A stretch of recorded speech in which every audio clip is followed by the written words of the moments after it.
Hello student, civil engineering Jain classes में आप सभी का स्वागत है। आज हम यहाँ पर ब्रिक के स्टेप जो होंगे वो कौन से होंगे कि ब्रिक का जो प्रिपरेशन आप करोगे, ब्रिक जो होगी वो क्ले से बनेगी, पहली बात तो है ना। तो क्ले का जो प्रिपरेशन आप करोगे उसमें कौन कौन सी स्टेप इन्वॉल्व होगी उसके बारे में हम यहाँ डिस्कस करेंगे आज। तो फर्स्ट ऑफ ऑल देखिए, फर्स्ट स्टेप है आपकी अनसॉइलिंग। अनसॉइलिंग का मतलब क्या लिखा है, removal top layer of the soil. मतलब जहाँ से आपको क्ले जो होती है वो लेनी है, वहाँ की टॉप लेयर आपको साफ करनी पड़ेगी। फिर उसके बाद जो होगा वो क्या होगा, आप क्ले या ब्रिक बनाने के लिए जो होगा वो मिट्टी लेंगे, तो वो क्या कहलाएगा, अनसॉइलिंग। अनसॉइलिंग के बाद डिगिंग। डिगिंग का मतलब होता है उस जगह को खोदना, ठीक है। तो clay is dug out and spread out. वहां पर जो होता है वो कहता है अपन को क्ले जो होगा वो खोद कर उसको वहां पर हम रख देंगे। फिर उसके बाद क्लीनिंग।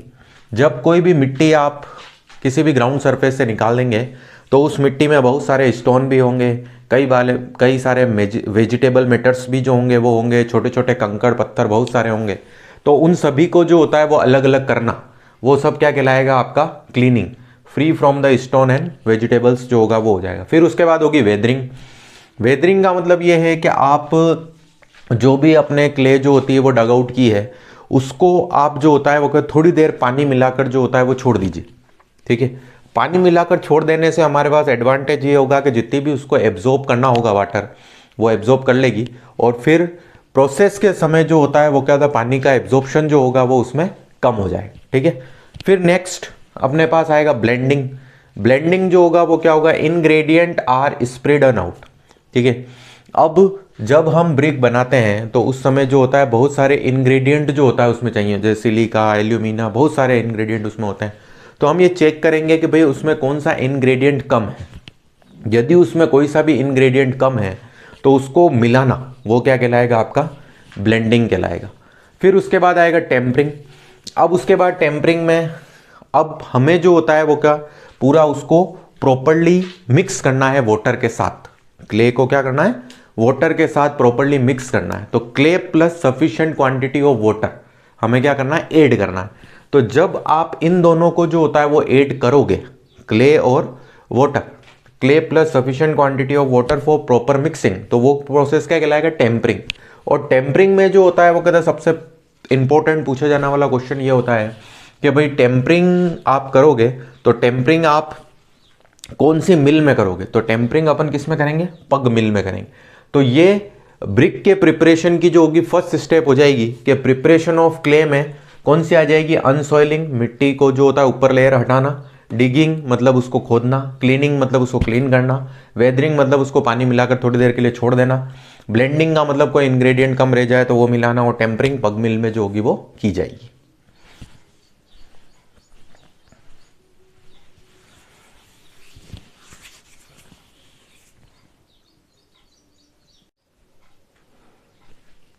अब हम देखेंगे, हमने फर्स्ट में जो देखा वो क्या देखा, preparation of clay. Preparation of clay के बाद आएगा मोल्डिंग। मोल्डिंग का मतलब होगा process of giving required shape, ठीक है। मतलब क्या है कि क्ले को, जो क्ले आपका बना, प्रिपरेशन ऑफ क्ले अपन ने किया किसमें, पग मिल में। पग मिल में प्रिपरेशन ऑफ क्ले करने के बाद उस क्ले को जो होता है वो कहता है प्रॉपर साइज एंड शेप में जो होता है वो कन्वर्ट करना, वो क्या कहलाएगा, आपका मोल्डिंग कहलाएगा, ठीक है। मोल्डिंग के लिए दो प्रोसेस जो होता है वो जनरली काम में लिए जाते हैं। एक आता है हैंड मोल्डिंग और एक आता है मशीन मोल्डिंग। एक तो क्या आता है आपका हैंड मोल्डिंग जो होता है वो आता है, और दूसरा जो आता है वो आता है आपका मशीन मोल्डिंग। हैंड मोल्डिंग जो होता है वो दो तरह का होता है, ग्राउंड और टेबल। मतलब अगर ग्राउंड पे रखकर जो होता है वो कहता है, यदि आप मोल्ड कर रहे हो उसको, वो क्या कहलाता है, ग्राउंड मोल्डिंग जो होता है वो कहलाता है। और यदि टेबल पे रखकर जो होता है वो मोल्ड कर रहे हो तो वो क्या कहलाता है, आपका टेबल मोल्डिंग जो होगा वो कहलाएगा। फिर उसके बाद आएगा मशीन मोल्डिंग। मशीन मोल्डिंग वापस आपका दो तरह से हो जाएगा, एक तो प्लास्टिक क्ले और एक हो जाएगा आपका ड्राई क्ले जो होगा वो हो जाएगा, ठीक है। तो हैंड मोल्डिंग आपका दो तरह का है, ग्राउंड मोल्डिंग और टेबल मोल्डिंग।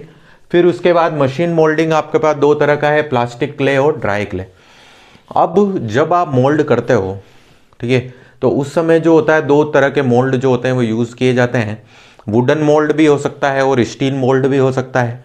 अब जो वुडन मोल्ड की जो साइज़ होती है वो क्या होती है, 210 बाय 100 mm जो होती है वो होगी। वुडन मोल्ड की जो साइज़ होगी वो आपके पास कितनी हो जाएगी, 210 बाय 100 mm जो होगी वो हो जाएगी।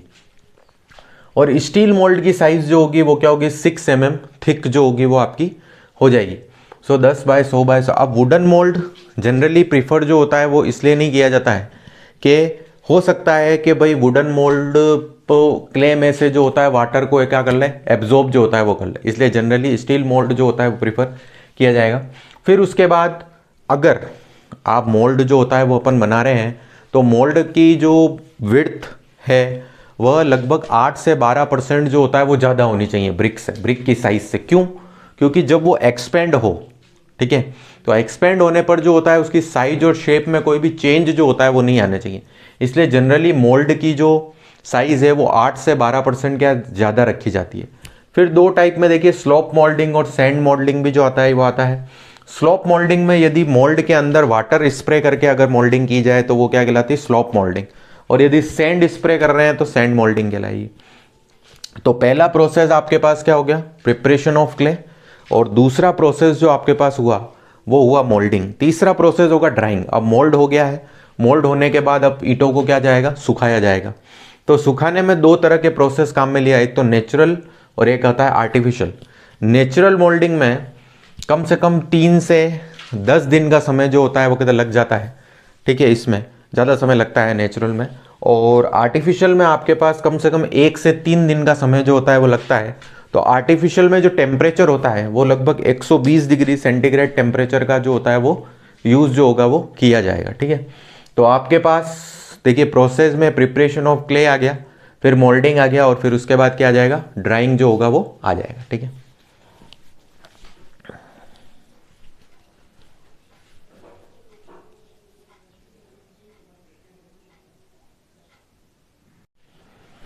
अब हम यहाँ पर जो होगा बर्निंग जब हम करेंगे ब्रिक को तो उस समय बुल ट्रेंच और होफमैन ट्रेंच का यूज़ किया जाता है।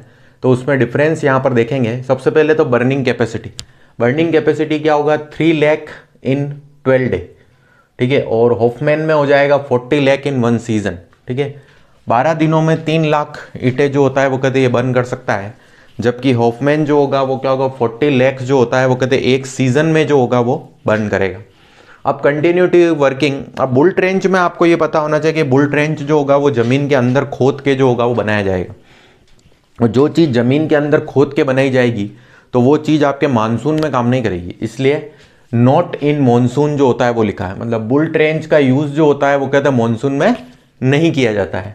फिर होफमैन, होफमैन जो होता है वो क्या थ्रू आउट द ईयर आप इसका यूज़ जो होता है वो आराम से कर सकते हो, ठीक है। फिर आता है cost of fuel. Cost of fuel में आप देखो बुल ट्रेंच में जो होता है वो कहता है कॉस्ट ऑफ फ्यूल जो होती है वो हाई होती है। बुल ट्रेंच में क्या होती है, कॉस्ट ऑफ फ्यूल जो होगी वो क्या हो जाएगी, आपकी हाई हो जाएगी, जबकि होफमैन में जो होगी वो कॉस्ट ऑफ फ्यूल क्या होगी, कम जो होगी वो हो जाएगी। फिर उसके बाद इनिशियल कॉस्ट की बात करें तो बुल ट्रेंच में जो इनिशियल कॉस्ट होगी वो क्या होगी, लो होगी।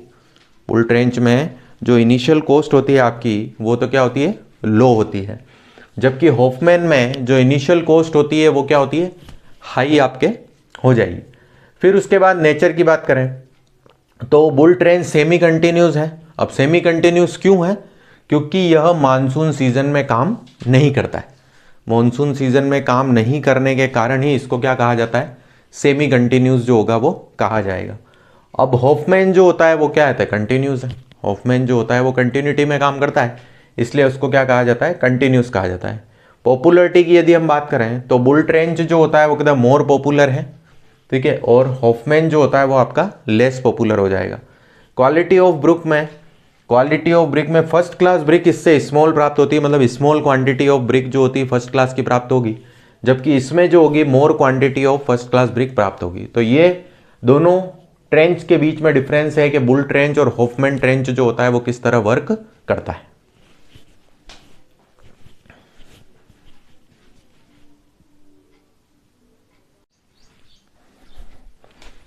अब हम यहाँ पर जो होगा वो देखेंगे क्लैंप और क्लीन के बीच में डिफरेंस। ब्रिक में, ब्रिक जब आप बनाते हो तो फर्स्ट ऑफ ऑल तो बुल ट्रेंच और होफमैन ट्रेंच के बारे में डिफरेंस जो होता है वो होता है, और एक होता है क्लैंप और क्लीन। क्लैंप जो होता है वो क्या कहलाता है, टेम्परेरी स्ट्रक्चर कहलाता है अपना, जबकि क्लीन जो होता है वो क्या कहलाएगा, आपका परमानेंट स्ट्रक्चर जो होता है वो कहलाता है। तो फर्स्ट ऑफ ऑल क्लैंप की बात करें, बर्निंग कैपेसिटी 20,000 से 1 लाख ब्रिक जो होता है वो कहते हैं ये बर्न कर सकता है एक साथ, जबकि क्लीन जो होगा 25,000 ब्रिक जो होता है वो बर्न करता है।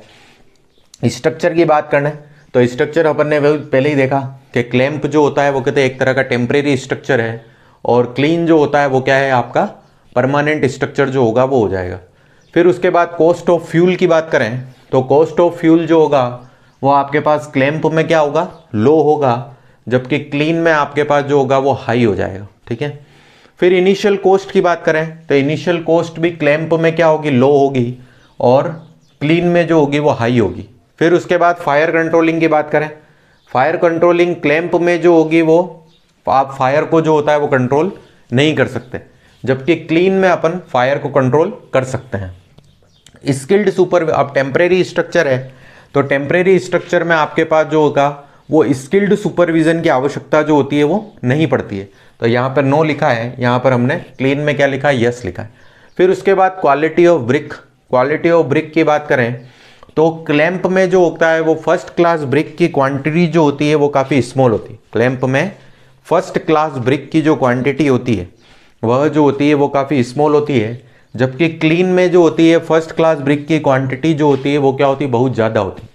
क्लीन में आपके पास फर्स्ट क्लास ब्रिक की जो क्वांटिटी होगी वो आपके पास क्या होगी, बहुत ज़्यादा होगी। Time of burning and cooling, burning और कूलिंग में क्लैंप में लगभग 2 से 6 महीने का समय लगता है, जबकि क्लीन में लगभग 12 दिन का समय जो होगा वो आपके पास लगेगा। तो इस तरह से क्लैंप और क्लीन के बीच में ये डिफरेंस है। क्लैंप आपका टेम्परेरी स्ट्रक्चर और क्लीन आपका परमानेंट स्ट्रक्चर हो जाएगा।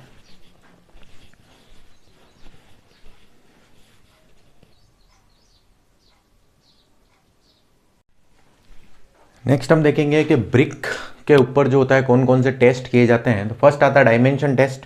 डायमेंशन टेस्ट जो होगा वो 20 ब्रिक के लिए किया जाएगा। 20 ब्रिक के रेस्पेक्ट में हम फर्स्ट क्लास और सेकंड क्लास के बारे में अगर बात करें तो हमने लिखा है लेंथ, विड्थ और थिकनेस। 380 + -12, 180 + -6, 180 + -6। इसका मतलब +-12 +-6 +-6 का मतलब जो होता है वो टॉलरेंस लिमिट है। मतलब आपकी टॉलरेंस लिमिट जो होती है वो क्या होती है, प्लस माइनस, मतलब 380 में +12 करके आप 392 भी हो सकता है, और 380 में माइनस करके आपका 368 भी जो होता है वो हो सकता है। तो इस तरह से ये टॉलरेंस लिमिट वर्क करेगी। तो फर्स्ट क्लास ब्रिक में जो टॉलरेंस लिमिट लेंथ की होगी वो होगी +-12, विड्थ की हो जाएगी +-6 और थिकनेस की हो जाएगी +-6। इसी तरह से सेकंड क्लास में लेंथ की हो जाएगी +-30, विड्थ की हो जाएगी +-12 और थिकनेस की हो जाएगी +-15 जो होगी वो हो जाएगी। फिर उसके बाद हम सेकंड टेस्ट पे चलते हैं, कंप्रेसिव स्ट्रेंथ टेस्ट। तो कंप्रेसिव स्ट्रेंथ टेस्ट में 5 ब्रिक ली जाती है। 1:1 का सीमेंट सैंड मोटार फ्रॉग में जो होता है वो कहते हैं फिलअप कर दिया जाएगा। अगर कंप्रेसिव स्ट्रेंथ जो होती है वो 14 Nm/mm² से कम आती है तो वो किस में रखी जाएगी, ए ग्रेड में रखी जाएगी ब्रिक। और अगर कंप्रेसिव स्ट्रेंथ जो होती है ग्रेटर देन 14 Nm/mm² आती है तो वो किस में रखी जाएगी, AA ग्रेड में जो होगी वो रखी जाएगी। फिर आता है वाटर एब्जॉर्प्शन। वाटर एब्जॉर्प्शन के लिए अपन फॉर्मूला यूज करते हैं W2 - W1/W1 × 100। तो W1 जो होगा वो आपके पास ड्राई वेट हो जाएगा, और W2 जो होगा वो क्या हो जाएगा, आपका सेचुरेटेड वेट जो होगा वो हो जाएगा। फिर आएगा इन्फ्लोरेंस टेस्ट। इन्फ्लोरेंस टेस्ट मतलब क्या होता है कि जब आप ब्रिक को जो होता है वो कहते हैं अल्टरनेट फॉर्म में जो होता है वो कहता है ड्राई और वेट जो होता है वो करते हो। अल्टरनेट फॉर्म में जब ब्रिक को अपन ड्राई और वेट जो होगा वो करेंगे तो उस समय जो होगा वो क्या होगा, ब्रिक पर क्या हो जाएगा, व्हाइट पैचेस जो होगा वो डेवलप हो जाएगी। ब्रिक पर क्या हो गए, व्हाइट पैचेस जो हो गए वो डेवलप हो जाएंगे। तो उन्हीं व्हाइट पैचेस को क्या कहा जाता है, इन्फ्लोरेंस जो होता है वो कहा जाता है। ठीक है। अगर आपका इन्फ्लोरेंस ब्रिक में 10% है, मतलब वो व्हाइट पैचेस जो होता है वो 10% है, तो वो क्या माना जाएगा, लेस इन्फ्लोरेंस माना जाएगा। यदि व्हाइट पैचेस जो होता है वो 5 से 10% है तो वो आपका मॉडरेट माना जाएगा, और ग्रेटर देन 10% होने पर वो क्या माना जाएगा, हाई माना जाएगा। ठीक है। तो इस तरह से हमने इसमें ब्रिक के टेस्ट जो होता है वो क्या देखे हैं। आप हमारे ऑफलाइन बैच को अटेंड करने के लिए जो होता है नीचे दिए गए नंबर पे जो होता है वो कांटेक्ट कर सकते हैं, और ये हमारे पास ब्रिक का चैप्टर जो होता है वो कंप्लीट होता है। Thank you.